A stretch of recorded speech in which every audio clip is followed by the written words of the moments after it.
welcome back to the Backyard Professor Chess videos. I have a fantastic game for you again tonight. True story, man. Now, I'm going to be repeating information, different game, same repeated information, because we are discovering direct connections, direct correlations to certain principles in the Grandmaster games when they win. This is no exception. What we are discovering is the probability increases for us to perform really powerful tactics when we put more pieces into the game. Better development. I know you're going to get tired of me saying that. Tough luck. It works. Let me show you this game. This game is exceptionally, incredibly interesting. D5, E3, E6, knight D2, knight D7, F4. That's going to be a giveaway of who this might be for those of you who study the Grandmasters. This is Alekin playing the white and Ostrogowski playing the black. And we have here a very interesting game that I want to show you. He's hitting the center. The center influence is really being fought over here. You can see this is not an open board. We're going to practice reading the board because that leads directly to tactics, or at least their possibility of tactics. He's going to support his center pawn. Very good. This is almost like a London system without the bishop up here to b4. Instead of pushing the bishop, he pushes the f4 pawn, isn't it? But they're both playing moves that's very similar to the London system. Kind of interesting, that. And then the bishop to d6. Good development. He's ready to castle. This is always a good thing. Knight to h3. Good development. He's ready to castle. They're both going to castle early. So this is really important to grasp. He wants to keep any bishop out from putting a pin on the knight. That's okay. That's a decent move. And now Alekin castles. We've got a castler right there. Now, before he castles, black pulls his queen out. So he's shifting to the queen side. Now the center is really compact with pieces and pawns, yes? So black has chosen to come to the queen side. Of course, this b2 pawn, however, the bishop here is supporting the b2 pawn at this point. Just so we know. Now, Alekin moves his knight the second time to f3. Not fully developed yet, and he's moving a piece a second time. What is this a clue of? Reading the chessboard, we understand the center is pretty cotton-picking busy. So you got to go to the wings. Ostrogowski has chosen the queen side, at least with his queen. His pieces, the bishop centrally pointed, of course, can point both directions. But the knights can bounce over here to the queen side. So Alekin appears to be going to the king side. We want to be cognizant of this just in the back of our heads. Ooh. He's moved a piece twice, shifting power on that wing. Not proof, but a clue. Knight e4. Wonderful outpost. Right in the gut of things, man. Right there in the center with a good pawn to support you. However,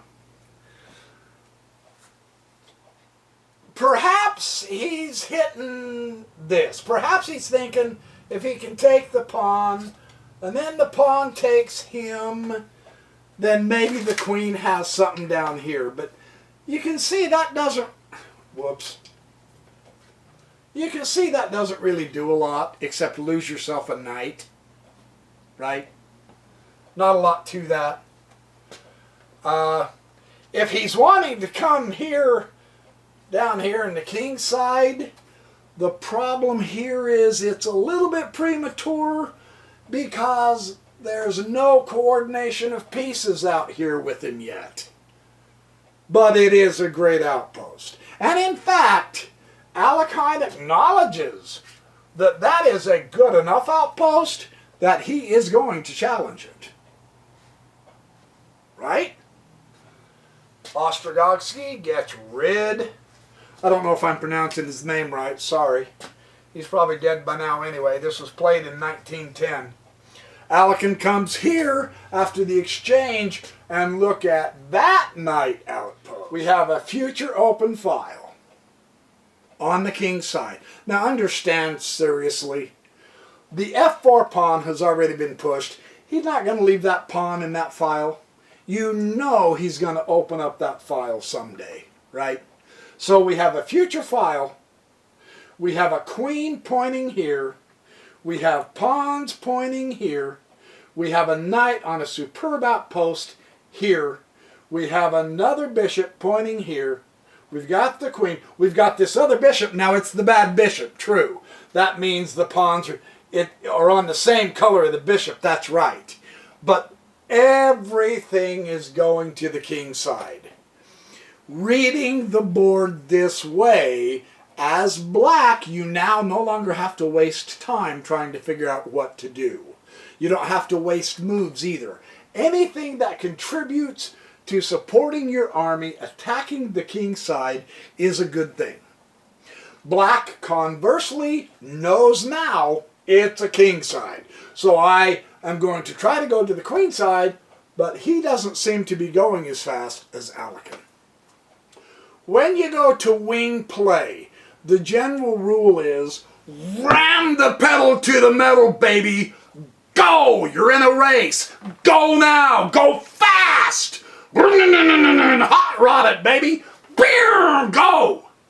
Don't sit there and say, well, I think I'll get ready for a race. Is my hair done right?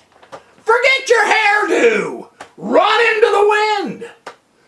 Alekhine seems to be moving faster, is what I'm saying, right? So that's the thing to notice. Well, he doesn't like the knight there. Come on, you can't blame him. He has a lot more coordination here than this guy. So, yes, he bumps the pawn, but a little bit too much. So Alekhine drops him down to here. And, of course, he castles now. He realizes, okay, we got a castle. Truly, seriously, we got a castle. It is time. Now, Alekhine's next move, Queen F3. We are definitely involved in a kingside attack now. All of the information on this board shows us this. There's no guesswork. There's no, gosh, I wonder what White's thinking. You know what White's thinking. He doesn't even have to pretend he's hiding the fact that he's coming after your king, baby, and you had better start doing something about it. Right now. Not in 3 moves from now. Now. And here's why. Here's what is so interesting. His response, he recognizes, he says, ooh, yikes, better get somebody over here. Yeah, as in double quick. So this is a nice response. It's a good point. You really do have to have more than pawns to protect your king against an Alekhine, you know. But the question is, why are you leaving your queen over here? Look, let's face it. The queen side is rock solid. Yeah, there's some tension here. I agree. But no one seems to be relieving that tension. in the center. The king doesn't have a target here because the bishop has stayed put.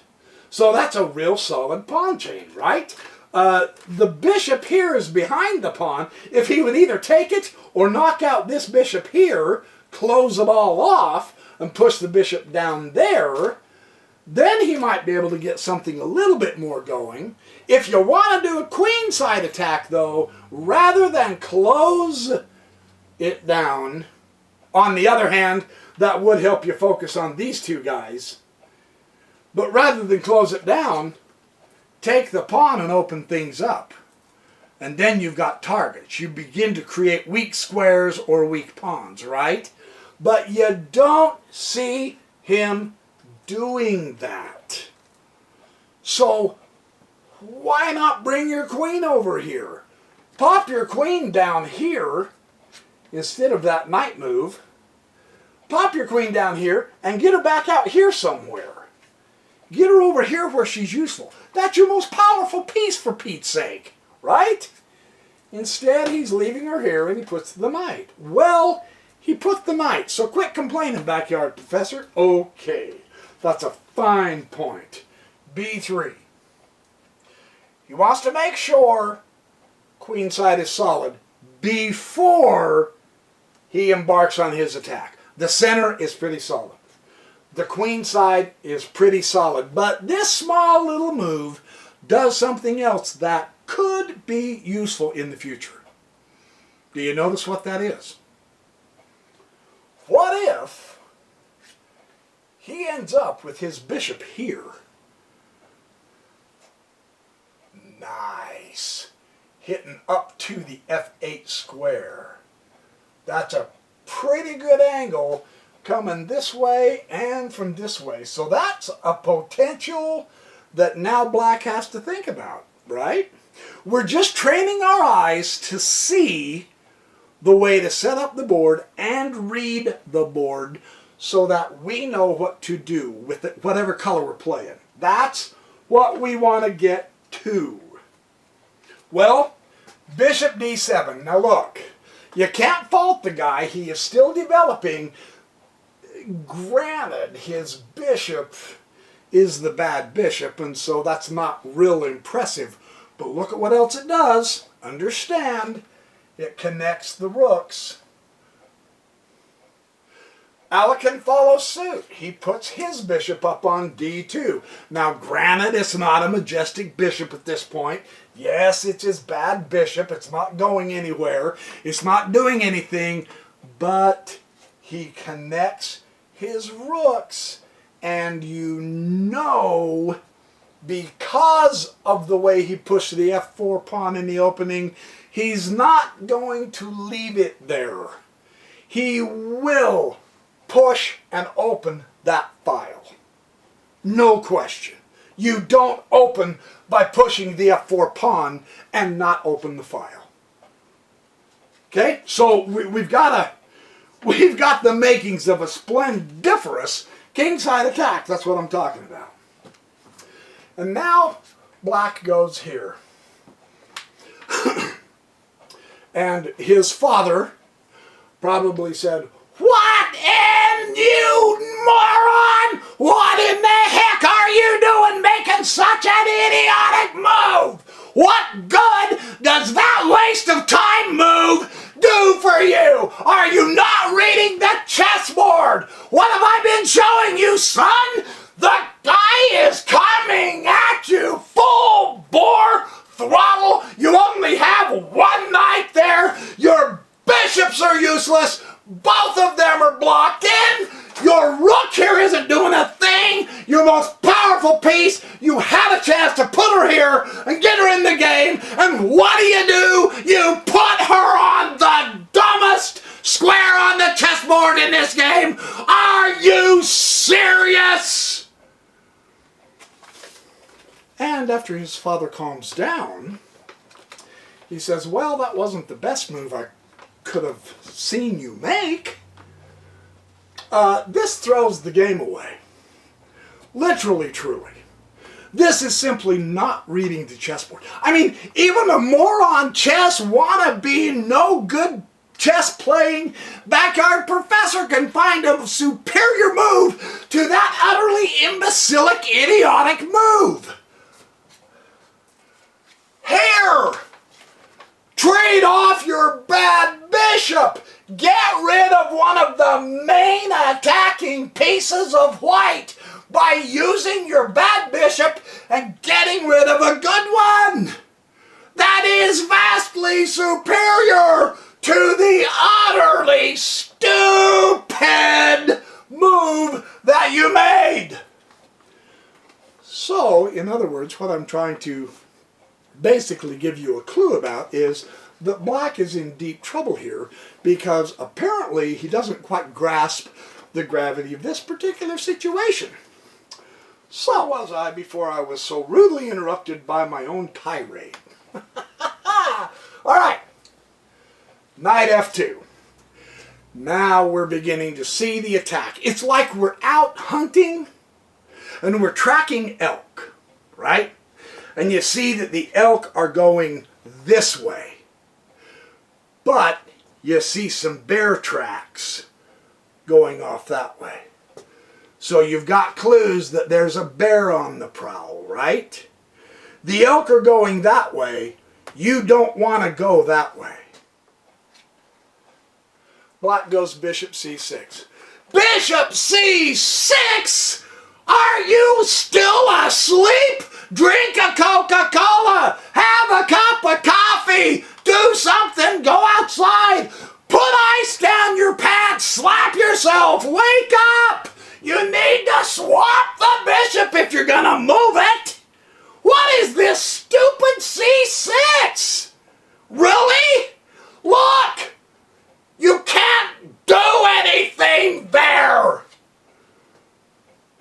And so we see that black continues to misread the chessboard, right? So, Alekin decides it's time to start the attack. Now, not only have we seen the tracks of the bear, and we smelled the smell of the bear, now we're beginning to hear the bear.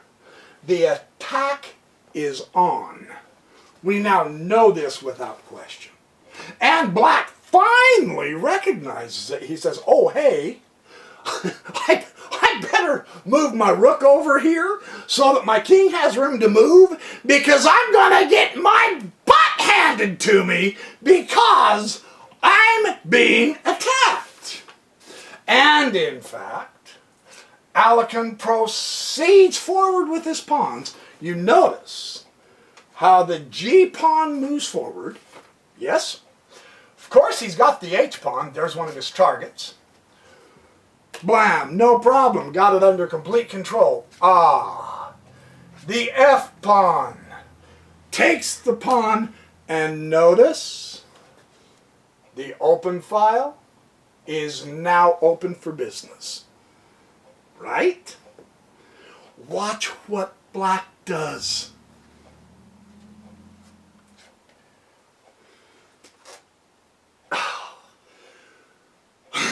Okay. He puts it on d7, right? What is wrong with putting it there now? Why not put it on your outpost? Man, the bishop would exchange it, and you would get rid of the bishop, and you would begin breaking open the center for your own bishops. Do you want to win the game? Instead, he passively puts it on d7. Now, I say passively, and maybe I am judging him too harshly. You know, it is Alekin. He would have made me nervous as hell, too. Maybe he is trying to stay here to guard the king because it finally dawned on him, man, this guy's not kidding. He's throwing pawns my way. And he really has opened up that open file. And I ain't got diddly squat going on. My own pawns are imprisoning me. Well, that's because you're not trying to break open the center when you should be.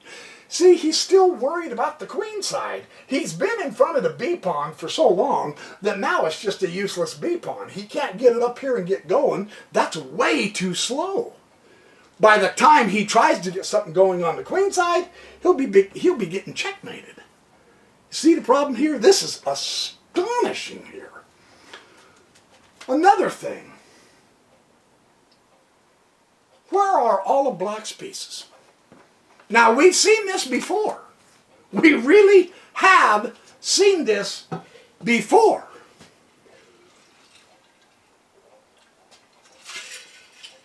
All that huffing and puffing and excitement, the black pieces are all on the wrong side of the board.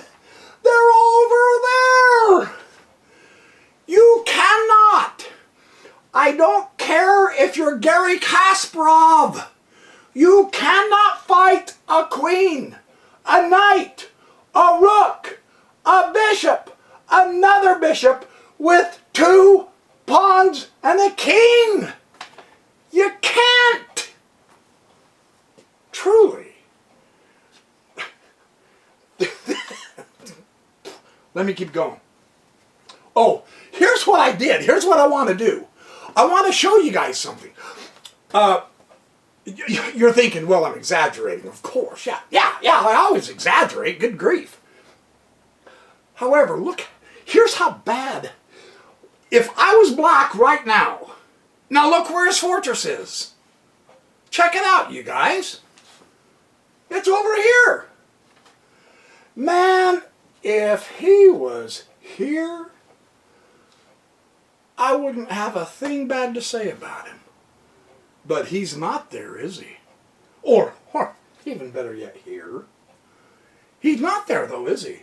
He is way the heck over here and gone. Sorry, over here and gone. He is in trouble here, man. Really? No, he was here, wasn't he? Sorry. See, I got to trust my lack of chess intuition. Black needs to right now. It's too slow to begin to muster the troops this away. Not happening, mama. No, you blew it.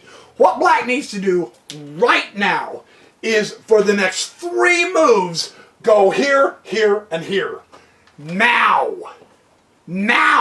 if you want to save the game. You have a queen, a knight, a rook, a bishop coming your way with an absolutely deadly advanced pawn. You're had. This game is over if you don't get your damn king out of the way. Right? Here's the problem. I've worked out several variations showing that the king can't make it. Watch. This is it. Let's say he played knight d7, okay? And white is going to go knight g4. Oh yeah, that's a very, very excellent fighting knight right there. Okay, get out of the way, dude. Here, here, and here. The problem is, checkmate. Now, does that give you an indication of how very badly black is laying right now? If that doesn't show you how bad his game is, nothing I show you tonight will show you. That's the problem for black. He is in serious trouble. Truly. So you can't just instantly go there. Alright, so you don't get 3 moves. You got to do something else. Well, you can block. And all of this is due to his putting that stupid queen on a7. If he would have just brought her here, and if he would have just swapped the bishops, he wouldn't be in this position. 2 of the silliest moves. One, by commission, he committed a mistake. And the second mistake is he omitted. He omitted trading off the bad bishop. Anytime you have a bad bishop with pawns all on the same color, trade it off for his good bishop, man. Anytime. Those are the 2 main errors. And he's in trouble because of that. Now watch. Okay. So we push the pawn. Of course, he's going to take the pawn. Now, the queen's own pawn is in the way, right? But this pawn is blocking this, right? So let's take the pawn with the pawn just to see if that helps. And now knight takes f6 check, right? Knight takes knight check. And queen takes knight. You can't even begin to move your king this way. You're in trouble. If that doesn't show you how bad off Black's game is, you're not getting the picture here. All because he refused to bring his queen into the game, and he did not change off his bad bishop, and he easily could have. This is a disaster for Black. But wait till you see what the end of the game shows. It's spectacular. I want to show you this other variation also. What if on the move previous, now we've seen him move his knight out, right? Because he's been attacked by the g5 thrust. What if Black even decides, okay, I've lost the knight. I have to get my king to cover. What if hypothetically he goes ahead and loses the knight and starts running with the king? Okay? Let's see what happens. Of course, he's going to take the knight, right? But now, you take the pawn, and you have two pawns here covering. You might be able to get out of the way, except for one problem. The queen is going to take the pawn. And if you come to the bishop e7 to challenge the queen, you can say, hey, I can build a little bit of a fortress here. I've got a good chance. The problem is the queen goes checkmate.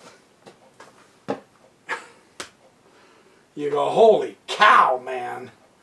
That is a tough issue, is it not? So let's get back to the main game. You push the g5, the knight comes back.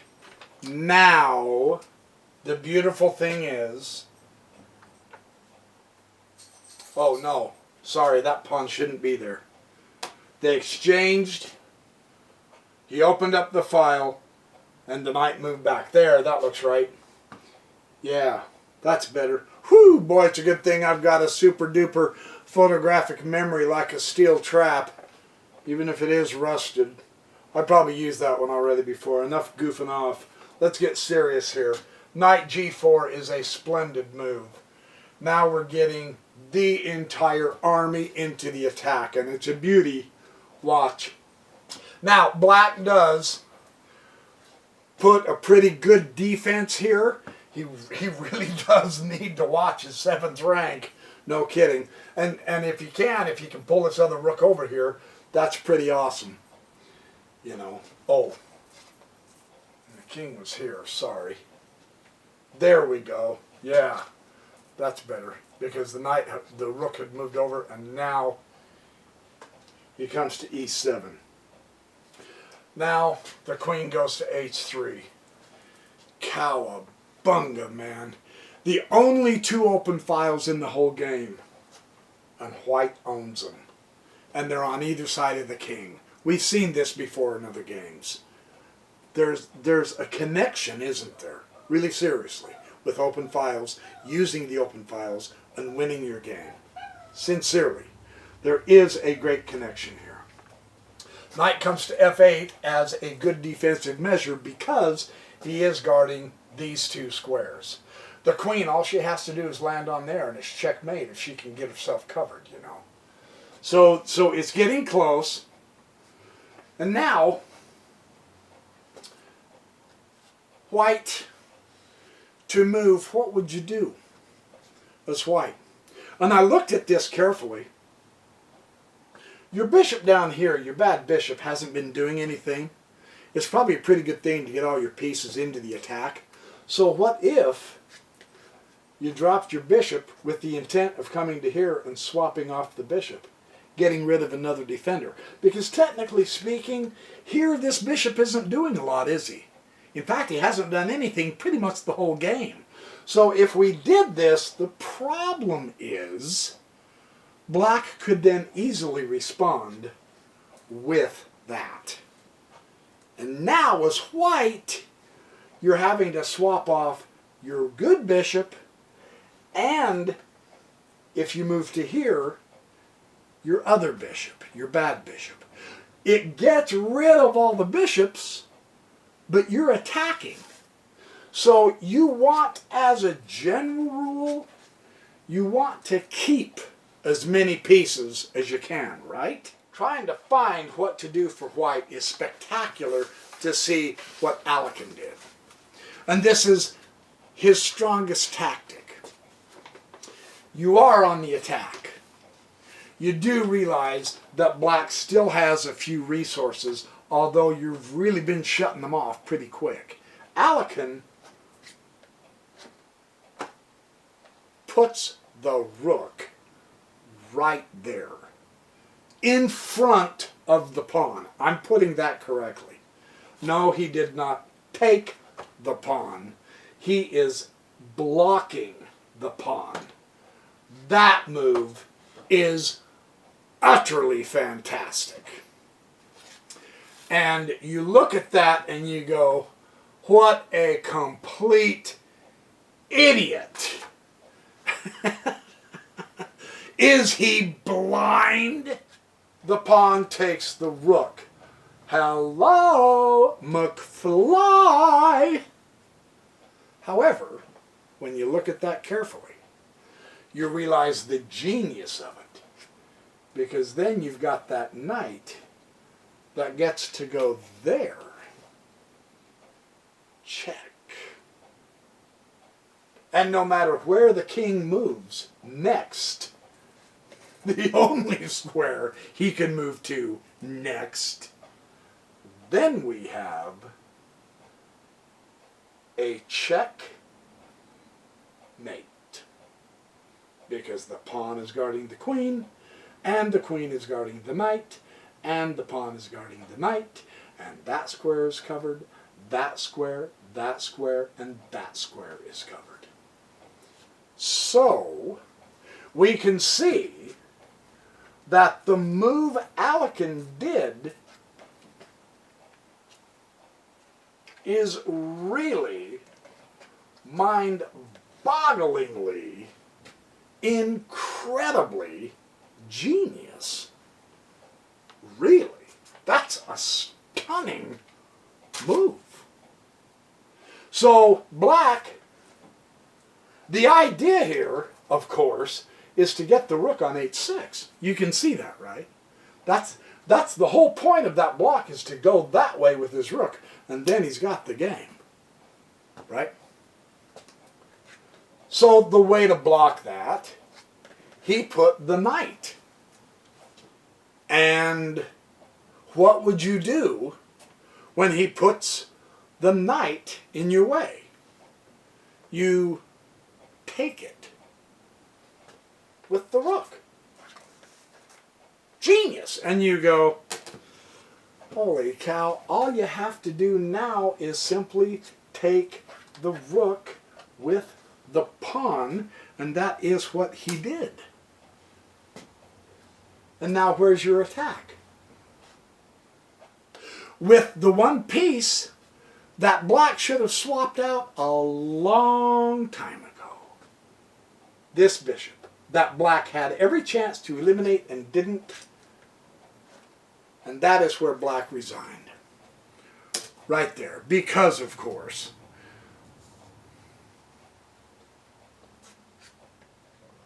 the next move is going to be here. And you've got the rook coming to here. Or, better yet, actually, boy, I'm being a dork, the next move is here. And then up with the queen.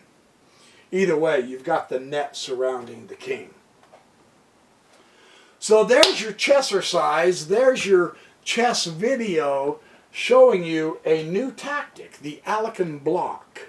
And I'll show you other games with this exquisitely weird, wonderful tactic, because he had so many pieces coordinated together from all different kinds of angles pointing to key squares, he was able to do those tactics.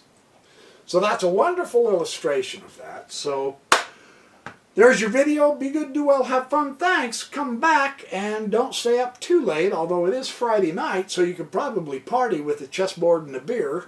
Ha-ha! I'm going to party with the chessboard and the root beer because I don't drink alcohol if I can at all help it.